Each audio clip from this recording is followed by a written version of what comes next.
How to cancel order on Shein and get a refund.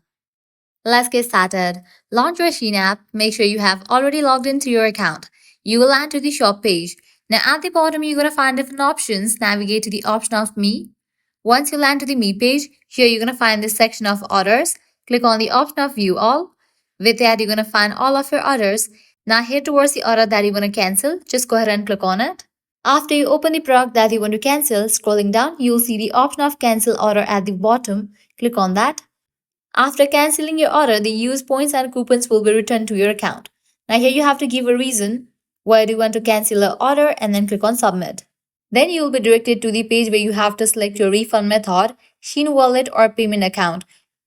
Select the option that best suits you. Once you provide all the details for the refund method, you'll be good to go. Your order will be cancelled and you'll get the refund. Well, this way you can easily cancel order on Shein and get a refund. If you guys find this video helpful, don't forget to like, share and subscribe to our channel. Thanks for watching.